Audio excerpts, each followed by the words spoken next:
Today, we're going to be diving into another case study. We'll be discussing the journey of a client that overcame their habit of cigarette smoking. Many clients believe that they are addicted to nicotine and cigarettes, but this is actually the result of mass hypnosis, a powerful tool tobacco companies have used to their advantage. If cigarettes were physically addictive, it would be dangerous to quit cold turkey without gradually reducing the intake. However, cigarettes are not physically addictive, unlike alcohol, which can be life-threatening to quit suddenly. You might have heard of people who try to quit alcohol or other physically addictive substances and are at risk of severe withdrawal symptoms or even death. But have you ever heard of someone dying from quitting smoking cold turkey? No, because cigarettes are not physically addictive. Instead, smoking is a deeply ingrained habit, which is why tools that target habits are so effective for quitting smoking. Tobacco companies want you to believe cigarettes are addictive because they understand the power of suggestion. They know that what you believe becomes your reality. Unfortunately, this suggestion serves their bottom line, not your well-being. This is one of the key concepts I introduce to my clients during the change process. It's a powerful way to reframe their thinking and help them shift their mindset as they prepare to quit and kick the habit. Smoking can also serve as a way to mask or self-medicate against negative emotions like anger, sadness, fear, frustration, embarrassment, shame, boredom, anxiety, and stress, to name a few. However, smoking doesn't actually help resolve these emotions. It merely alters your physiology. Nicotine is a stimulant, and the slight change in your body's physiology can make you feel like smoking helps. But this is an illusion, which is why many people end up chain smoking. The unconscious logic is, if one cigarette helps a bit, maybe 10 will help even more. Yet, as most smokers know, the underlying problem is still there whether you smoke 1 or 10 cigarettes. This flawed logic is common in many unwanted habits like smoking, drinking, or drug use. I call this a crossed wire in the mind. Even though we're consciously understanding that the logic is flawed, we continue the habit because something draws us towards it. This happens because the unconscious mind is a pattern recognition system. It constantly processes large amounts of information and organizes it into patterns for ease and efficiency. A typical pattern might look something like this. When I feel bad, I smoke, and it seems like I feel better. Over time, if a person keeps smoking to relieve emotional discomfort, the unconscious mind installs a program. When pain comes, time to smoke. Eventually, the unconscious mind may even start preemptively anticipating pain or discomfort and triggering the urge to smoke.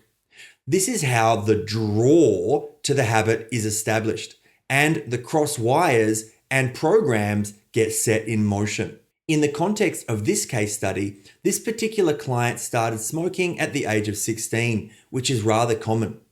It's a time when teenagers begin forming their own identity separate from their parents. Smoking, in this case, often carries connotations of rebellion, being cool, and creating a sense of belonging, especially at such an impressionable age. Pre-session tasking. Before we even got into the sessions, I assigned the client with pre-session tasking. This is a crucial part of my process because it helps to regulate the nervous system, build self-awareness, reduce stress levels, and educate the client about working with their conscious and unconscious mind.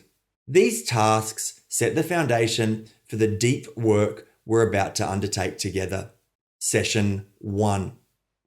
In our first session, we uncovered some of the major drivers that prevented the client from being able to quit in the past. We also identified limiting beliefs that were deeply ingrained in his psyche, such as, I feel like smoking is a companion. The habit is a gap filler. Fear of being unemployed. I feel less of myself. I don't feel that I'm the greatest version of me. It's a habit that I'm stuck with. It's in the way of me fulfilling my healthier self. Having a smoke will get rid of anxiety and make me feel better. I think about what other people might think about me. I'm a massive overthinker. I need cigarettes or smoking to be alone. I need cigarettes or smoking to be alone or get space from other people. These beliefs were at the core of the smoking habit. They needed to be targeted in order to resolve the problem. Exploring triggers and emotions.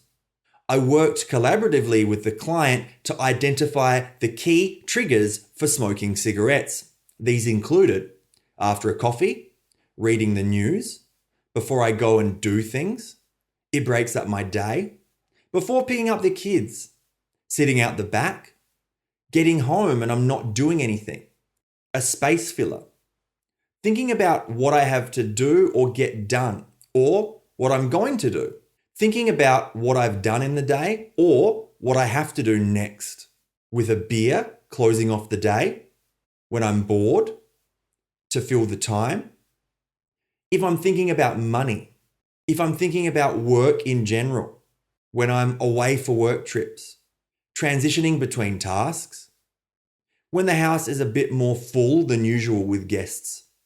I often describe limiting beliefs as being like apps on your smartphone. They drain you of your batteries and keep a problem alive. Our goal is to delete these apps and the interconnected, interrelated programs so that the problem ceases to exist.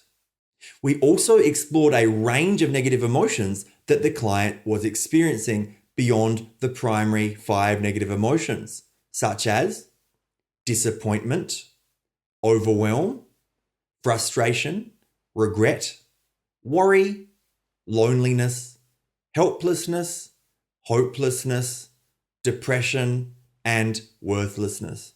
Defining the outcome. A vital part of any breakthrough program is defining the desired outcome. In our first session, we worked together to clearly identify what the client wanted to achieve. His desired outcome included, I will feel calmer, more level, and consistent. Happy to sit in spaces, not needing anything to do, just happy to be sitting. To be able to go and sit in my hotel room and be able to be in that space without the need to grab a smoke.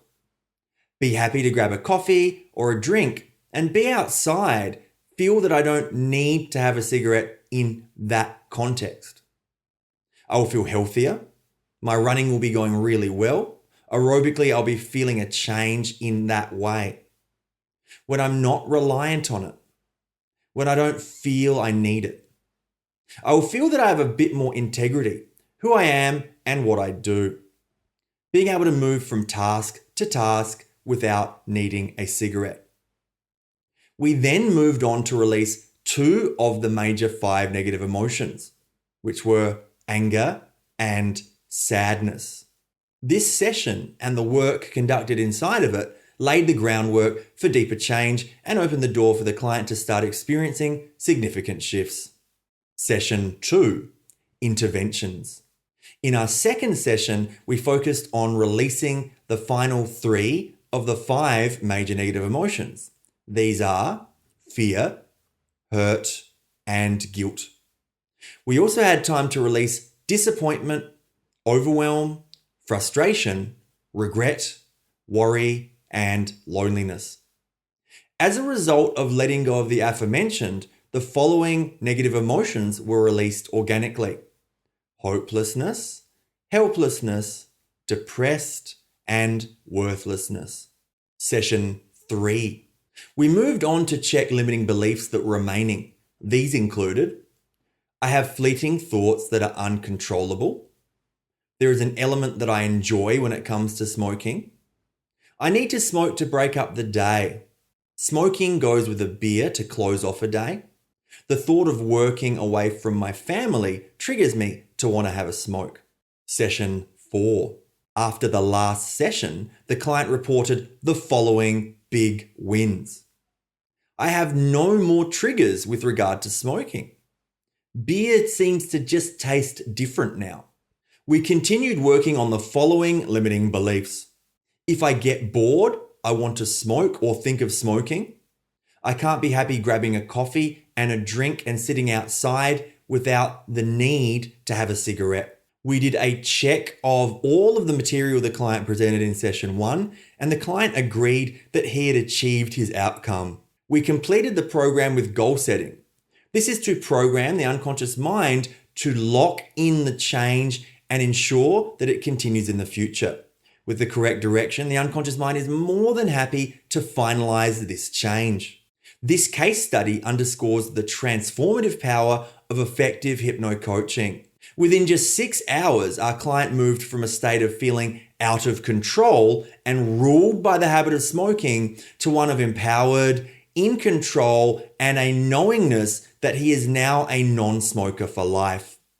If you or someone you know is grappling with similar issues, remember that transformation is always within reach. Thanks for tuning in. If you found this video valuable, please hit the like button, share it with others, and consider subscribing for more motivational content.